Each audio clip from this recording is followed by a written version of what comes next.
प्यारे बच्चों, आप कैसे हैं? उम्मीद कर रहे हैं आप अच्छे हैं और अच्छे से तैयारी भी कर रहे होंगे, क्योंकि आपका बोर्ड पेपर बहुत नज़दीक आ गया है और अच्छे से पढ़ाई कर रहे होंगे और समय अनुसार आप नियमित रूप से पढ़ाई कर रहे होंगे। उम्मीद कर रहे हैं आज मैं आपको कक्षा 10 या 12 किसी के लिए रस, छंद और अलंकार होता है, तो इस भाग में मैं आपको रस बताऊंगा जो 10 और 12 दोनों के लिए महत्वपूर्ण होगा। और आज मैं रस बताऊंगा जो आपका 2 नंबर का होगा। 12वीं में उदाहरण सहित लिखने के लिए आता है, लेकिन 10वीं जो क्लास होता है उसमें OMR शीट होता है। OMR शीट में ही क्वेश्चन को क्या करना रहता है, भरना रहता है, बहुविकल्पी लगाना रहता है। हो सकता है कि उसका उदाहरण दे सकता है और पूछ सकता है कि कौन सा रस है, या हो सकता है कि उसका स्थायी भाव पूछ सकता है। तो प्यारे बच्चों, आज हम आपको बता रहे हैं परिभाषा अगर कहे कि रस किसे कहते हैं, तो कह रहे किसी कविता, कहानी, उपन्यास आदि को पढ़ने या सुनने से एवं नाटक को देखने से जिस आनंद की अनुभूति होते उसे हम क्या कहते हैं,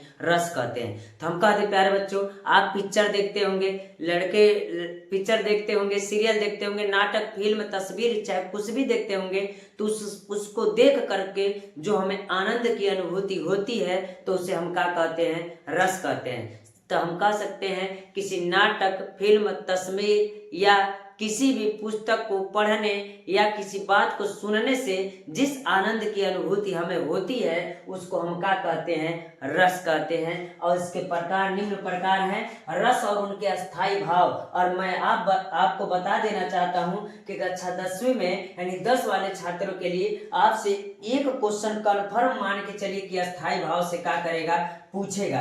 तो अस्थायी भाव से पूछेगा, तो अगर हम कहें श्रृंगार रस, तो श्रृंगार रस का स्थायी भाव क्या होता है, तो मैं बता दूं श्रृंगार रस का स्थायी भाव क्या होता है प्यारे बच्चों, तो रति होता है। यानी श्रृंगार रस का स्थायी भाव रति होता है। अगला कह रहा है कि हास्य रस, हास्य रस किसे कहते हैं, मैं सब परिभाषा बताऊंगा, उदाहरण सहित बताऊंगा, लेकिन मैं अभी आपको बता रहा हूं कि हास्य रस का स्थायी भाव क्या होता है। तो हास्य रस का स्थायी भाव हास्य होता है। और करुण रस का स्थायी भाव क्या होता है, तो करुण रस का स्थायी भाव शोक होता है। और रौद्र रस का स्थायी भाव क्या होता है, क्रोध होता है। तो क्रोध किसका स्थायी भाव होता है, तो रौद्र का।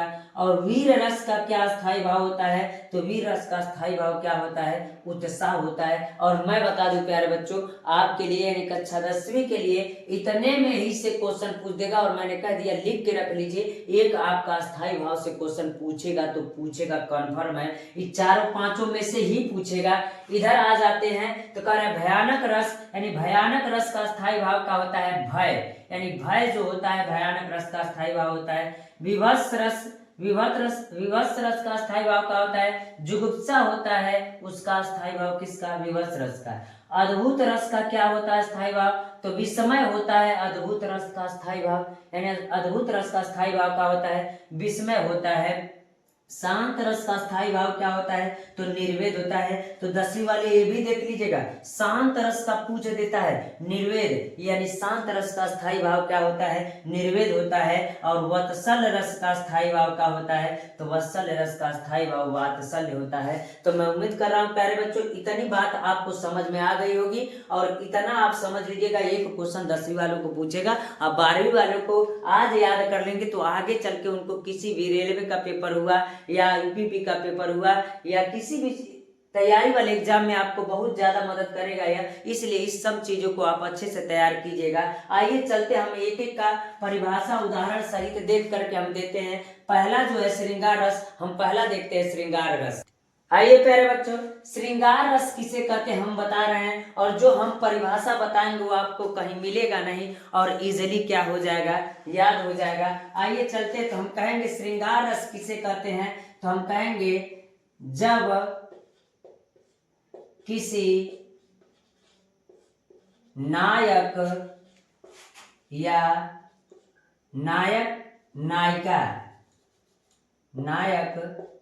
नायिका या हम कह सकते हैं या पति पत्नी के प्रेम और वियोग का वर्णन किया गया होता है, वियोग का वर्णन किया गया होता है, किया गया होता है,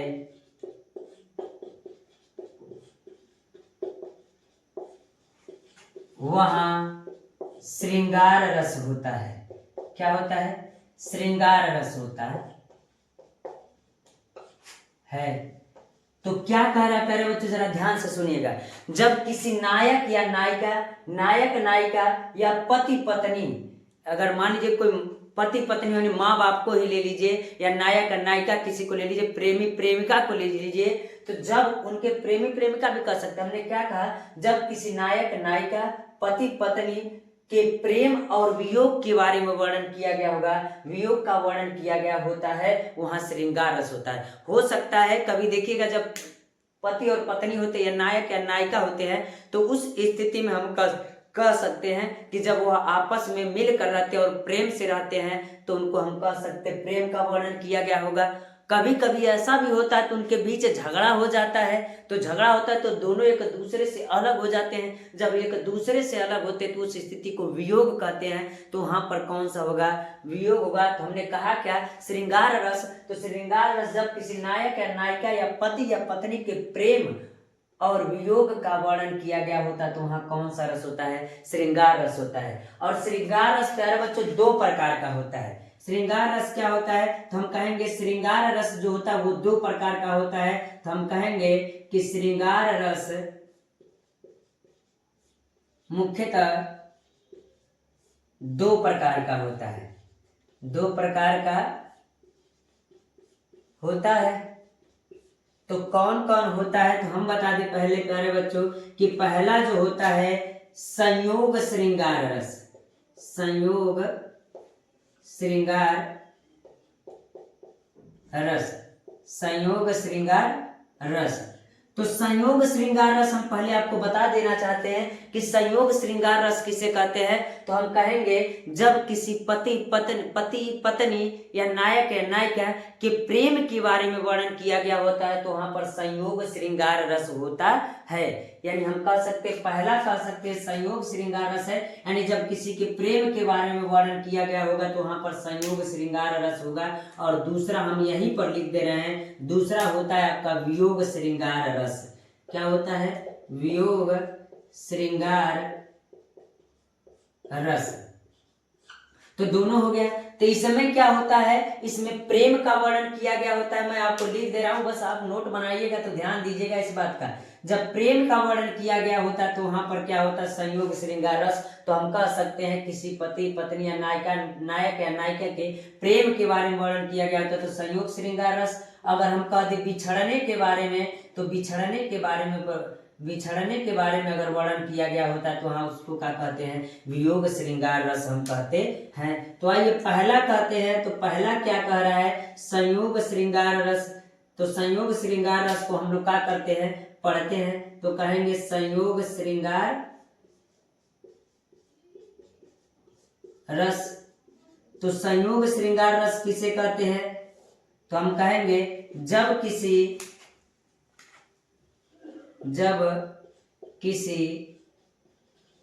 नायक नायिका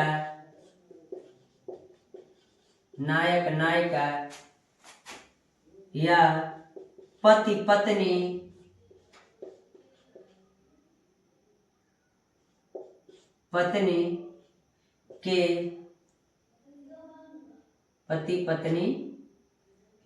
के प्रेम के बारे में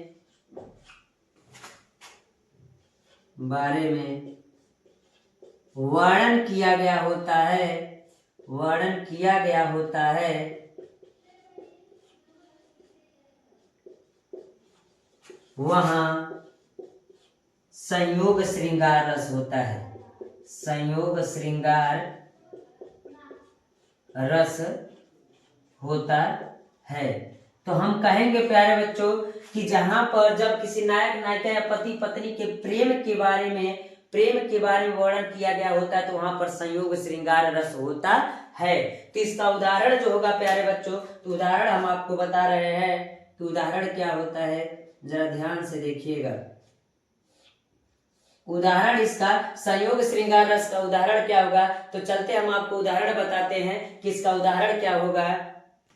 संयोग श्रृंगार रस का उदाहरण जो है वो कह रहा है कि मीराबाई कहा करती थी कि मेरे तो गिरधर गोपाल दूसरा ना कोई। यानी मीराबाई श्री कृष्ण जी से इतना प्रेम करती थी, वो कहती थी कि मेरे तो गिरधर गोपाल दूसरा ना कोई, यानी मेरा सिर्फ गिरधर गोपाल है और दूसरा कोई नहीं है। जाके सिर पर मोर मुकुट, यानी जिनके सिर पर मोर का मुकुट होगा मेरा पति सोई। और मीराबाई कहती थी जिनके सिर पर मोर का मुकुट होगा वही मेरा पति होगा। तो आप बताइए प्रेम के बारे में वर्णन किया गया है कि नहीं? जब प्रेम के बारे में वर्णन किया गया होगा तो वहां पर कौन सा रस होगा? तो हम कहेंगे संयोग श्रृंगार रस होगा।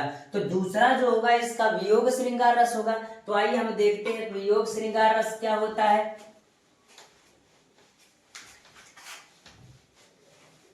अगर हम कहें कि वियोग श्रृंगार रस, तो आप बताइएगा तो बिछड़ने की बारे में बात किया गया होगा कि नहीं? तो हम कहेंगे वियोग श्रृंगार रस। दूसरा होगा तो हम कहेंगे जब किसी नायक नायिका या पति पत्नी, प्रेमी प्रेमिका भी कह सकते हैं, पति पत्नी के विछड़ने या दूर होने का वर्णन किया गया होता है,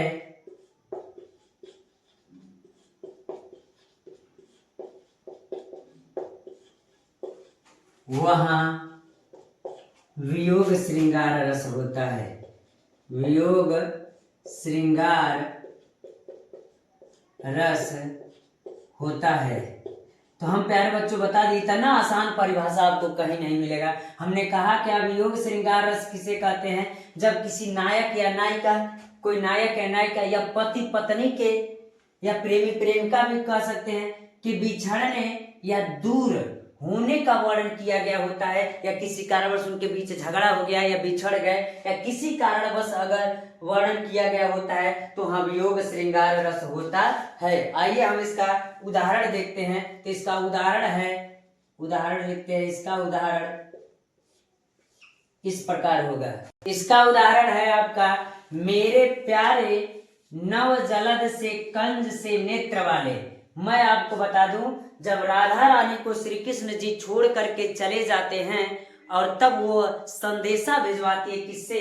पवन से। यानी पवन से संदेशा भिजवाती तो कहती है मेरे प्यारे नव जलद से कंज से नेत्र वाले, यानी बड़े बड़े नेत्रों वाले, जाके आए न मधुबन से, यानी जा करके मधुबन से वापस आए नहीं, और न भेजा संदेशा, और कोई संदेशा नहीं भेजा। यानी क्या करी राधा रानी पवन से कह रही हैं कि मेरे प्यारे नव जलद से कंज से नेत्र वाले, जाके न आए मधुबन से और न भेजा संदेशा, मैं रो रो के प्रिय विरह से बावली हो रही हूँ। और राधा रानी पवन से कह रही हैं कि मैं रो रो के प्रिय विरह से बावली हो रही हूँ, जाके मेरी सब दुख कथा तुम श्याम को तू सुना दे। और जा करके ये सब मेरी दुख कथा तुम किसको सुना दे? श्याम को सुना दे। तो आप बताइए, राधा रानी श्री कृष्ण से अलग हुई है, बिछड़ी हुई, तभी तो ये बात आई है, इसलिए कह सकते हैं कि वियोग श्रृंगार रस होगा।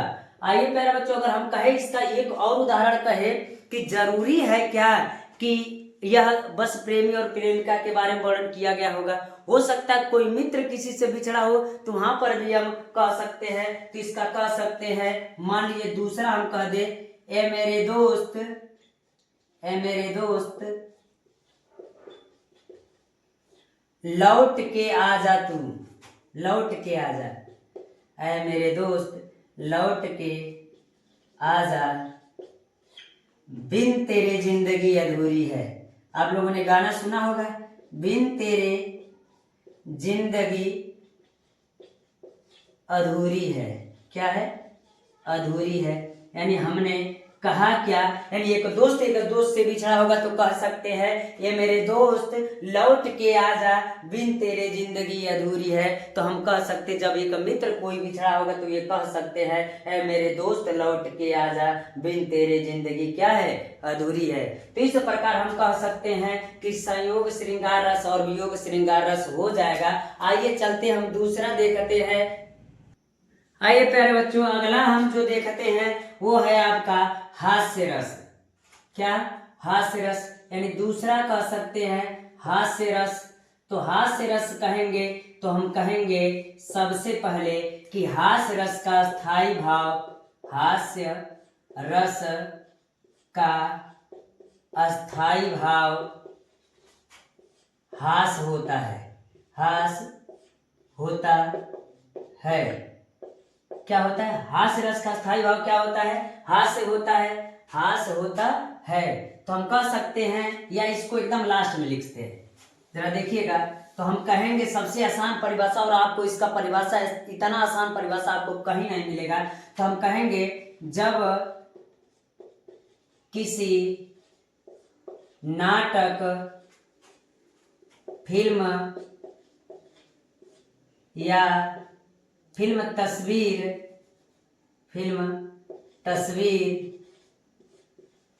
या किसी व्यक्ति के वेशभूषा आदि को देखने से जो हमें हंसी उत्पन्न होती है,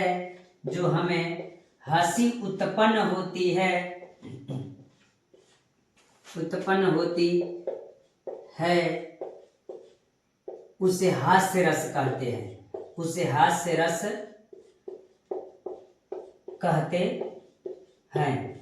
प्यारे बच्चों, समझ में आ गया? फिर से मैं पढ़ के बता रहा हूँ। जब किसी नाटक, फिल्म, आप जब टीवी के पास बैठते हैं तो किसी नाटक को देखते हैं या किसी फिल्म को देखते हैं, तो उस फिल्म को देखने के बाद आपको हंसी आती है कि नहीं? जब हंसी आएगी तो वो हास्य रस होगा। तो वही हमने कहा, जब किसी नाटक, फिल्म या किसी तस्वीर को देख करके, मानिए कोई तस्वीर है, उसका मुंह एक तरफ का रंगा हुआ है, चाहे कुछ हुआ है, उसका कपड़ा क्या है, फटा है, चाहे एक तरफ का उसका जो ये शर्ट है एक तरफ का दूसरे रंग का है, एक तरफ का दूसरे रंग का है, जोकर जैसा बना है, तो उस तस्वीर को देखेंगे तो आपको कैसा लगेगा, हंसी आएगा कि नहीं? और कह किसी व्यक्ति के वेशभूषा या किसी व्यक्ति के वेशभूषा को भी देखेंगे। जैसे मान लीजिए कोई पैजामा पहना है, एक पैर का पैजामा दूसरे कलर का हो, दूसरे पैर का पैजामा का रंग दूसरे कलर का हो, तो आपको हंसी आएगा कि नहीं? तो वही कह रहा है, जब किसी नाटक, किसी फिल्म, तस्वीर या किसी व्यक्ति के वेशभूषा आदि को देखने से जो हमें हंसी उत्पन्न होती है, उसी को हम क्या कहते हैं? तो उसको हम हास्य रस कहते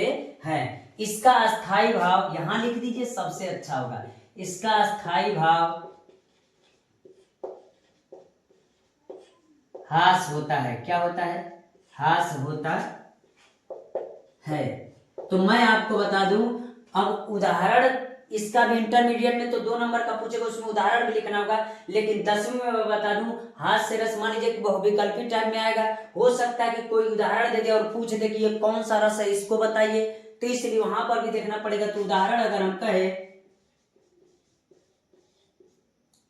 अगर हम उदाहरण कहे तो कहेंगे सबसे आसान, शीश पर गंगा हंसे, शीश पर गंगा हंसे, शीश पर गंगा हंसे, भुजनी भुजंगा हंसे, भुजनी भुजंगा हंसे, हास पर दंगा भयो, हास पर दंगा भयो, नंगा के विवाह में, नंगा के विवाह में, तो क्या कह रहा है जरा देखिएगा, शीश पर गंगा हंसे, भुजनी भुजंगा हंसे, हास पर दंगा भयो, नंगा के विवाह में। तो कौन सा हास्य रस है? कौन सा रस है? हास्य रस। जैसे जब शंकर जी शादी करने के लिए गए तो उनके शीश पर यानी जटे में गंगा जी थी और भुजंगी भुजंगा से और गले में उनके सांप लिपटा हुआ था और वो दिखाई दे रहा था। और हाथ पर दंगा भयो नंगा के विवाह में, और जब विवाह करने गए थे तो उसमें क्या हुआ, दंगा हुआ नंगा के विवाह में। और कुछ वस्त्र वो नहीं पहने थे, बस वो क्या किए थे, खाल लपेटे हुए थे। और इसी बात को लेकर के सब लोग क्या कर रहे थे, हंस रहे थे उनको देख करके। तो उसको हम क्या कह देंगे, हास्य रस कह देंगे। प्यारे बच्चों आइए देखते हैं, यानी अगला जो देखते हैं वो आपका है करुण रस। करुण रस, तो करुण रस में भी कोई दिक्कत होगा नहीं। क्यों, मैं आपको बता दूं तो सेम चीज यही रहेगा। जब किसी नाटक, फिल्म, तस्वीर या किसी व्यक्ति के वेशभूषा आदि को देखने से जो हमें कष्ट या दुख उत्पन्न होता है, वहां कौन सा रस होता है, तो करुण रस होता है। मान लीजिए किसी नाटक को अचानक देखते हैं कि सीरियल देखते हैं, लड़कियां सीरियल देखती है और सीरियल देखती है तो हमको तो पता नहीं चलता कौन सा मजा आता है। उसमें तो आधा सीरियल हॉस्पिटल में ही बीत जाता है, आधा तो दूसरे को देखने में 4 बार इधर से इधर करेंगे। तो उस स्थिति में आपको पता होगा, तो जब उसमें कोई दुख होता है आधा सीरियल हॉस्पिटल में ही बीत जाता है। तो कह रहा है जब किसी नाटक, फिल्म या तस्वीर या किसी व्यक्ति के वेशभूषा को देख करके जो हमें कष्ट या दुख उत्पन्न होता है उसे हम क्या कहते हैं, तो उसे हम करुण रस कहते हैं। तो सेम परिभाषा, जिसको एक परिभाषा याद हो गया तो प्यारे बच्चों कई परिभाषा वो लिख सकता है। तो आइए हम देखते हैं कि जब किसी नाटक, फिल्म, तस्वीर या किसी व्यक्ति के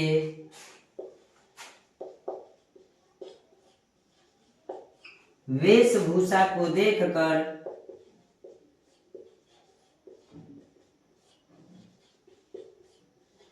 देखकर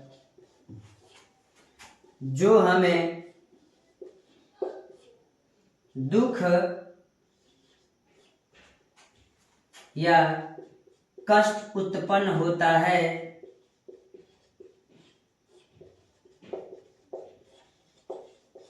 वहां करुण रस होता है। कौन सा रस होता है, करुण रस होता है। और लास्ट में हम ये भी कह सकते हैं, यहां लिख दीजिए, इसका स्थायी भाव शोक होता है। क्या होता है, शोक होता है। और पहले भी मैंने लिखवा दिया है, इसको आप लोग देख लीजिएगा। तो क्या कह रहा है, जब किसी नाटक, फिल्म या तस्वीर, किसी नाटक को देख करके, फिल्म को देख करके या किसी व्यक्ति के तस्वीर को देख करके या किसी व्यक्ति के वेशभूषा को देख करके, आप बताइए जब पिक्चर देखते तो कोई सीन ऐसा आ जाता है जिससे देख करके दुख उत्पन्न होता है, किसी तस्वीर को देख करके दुख उत्पन्न होता है। कोई व्यक्ति भीख मांगने वाला, अगर कोई बच्चा है जो मांगता है लोगों से, तो वो दुखिया बेचारा अगर भीख मांगता है, उसके फटे पुराने कपड़े रहते तो उनको देख करके जो हमें कष्ट या दुख उत्पन्न होता है तो उसे हम क्या कहेंगे, करुण रस कहेंगे। तो हम कह सकते हैं इसका स्थायी भाव क्या होता है, इसका स्थायी भाव शोक होता है। तो आइए इसका उदाहरण देखते हैं। तो उदाहरण हम कहेंगे,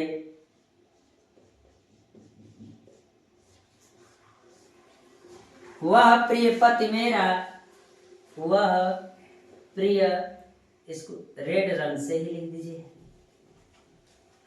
वह प्रिय पति मेरा प्राण प्यारा कहाँ है,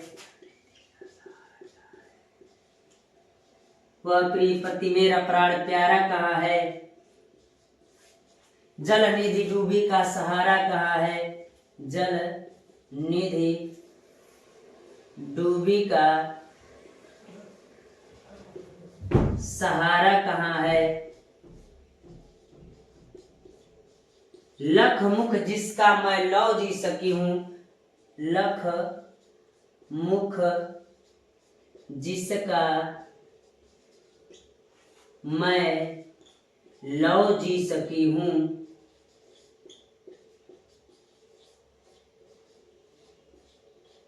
वह हृदय हमारा नैन तारा कहाँ है, वह हृदय हमारा नैन तारा कहाँ है।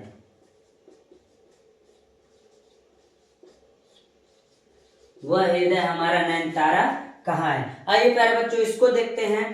तो जब आपको पता होगा कि क्या कह रहा है, करुण रस। तो क्या कह रहा है, एक औरत थी, आप जानते भी होंगे, पढ़े भी होंगे। तो जब उसके पति को यमराज लेकर के चला जाता है और सावित्री नाम रहता जो उसको लेकर के चला जाता है, उसके पति को जब लकड़ी काटने के लिए ले गई होती तो वो वापस आती है तो देखती उसका पति मूर्छित पड़ा हुआ है। तो वो कहती क्या है, वह प्रिय पति मेरा प्राण प्यारा कहाँ है, यानी वह प्रिय पति मेरा प्राण प्यारा कहाँ है, दुख जल निधि डूबी का सहारा कहाँ है।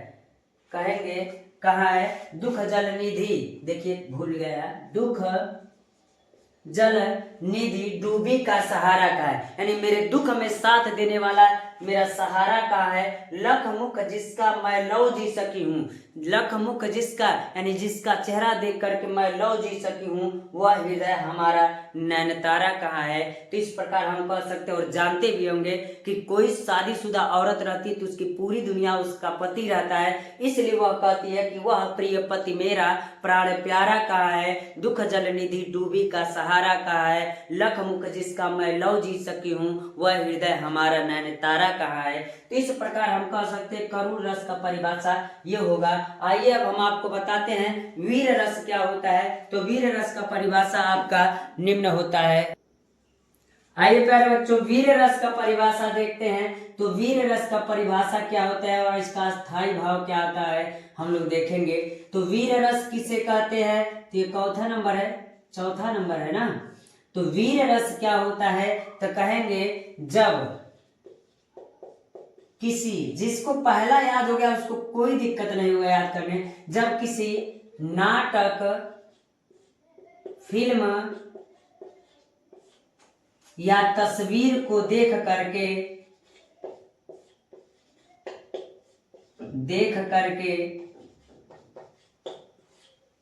हमारे अंदर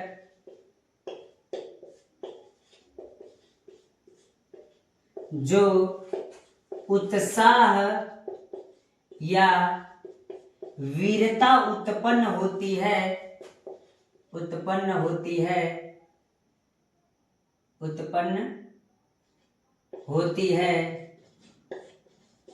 वहाँ वीर रस होता है, वहाँ वीर रस होता है।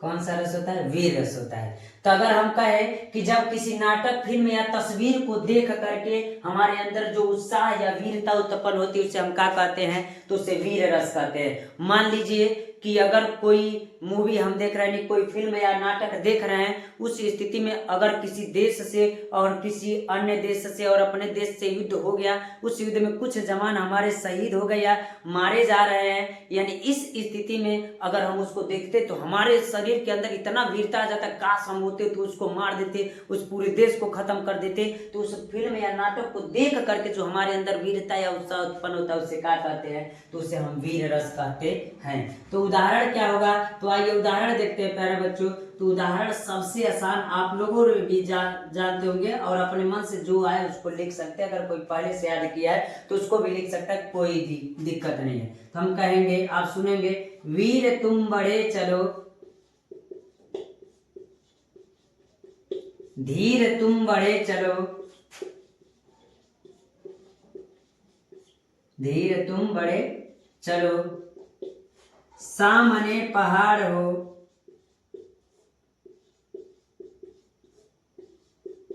सिंह की दहाड़ हो,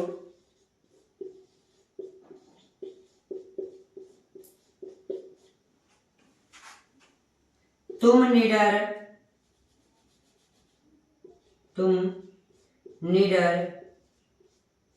हटो नहीं, तुम निडर डटो वहीं, तुम निडर डटो वहीं। समझ गए। तो हम लोग पढ़े होंगे कि क्या कर, वीर तुम बढ़े चलो, धीर तुम बढ़े चलो, सामने पहाड़ हो, सिंह की दहाड़ हो, तुम निडर हटो नहीं, तुम निडर डटो वहीं। तो यहाँ पर वीरता उत्पन्न हुई कि नहीं, या हम ये भी कह सकते हैं कि वीरता कहाँ, जब कहीं उत्साह या वीरता उत्पन्न होता है तो उसको हम क्या कहते हैं, वीर रस कहते हैं। इसका स्थायी भाव तो हम लोग लिखे नहीं, तो लिख दीजिए, इसका स्थायी भाव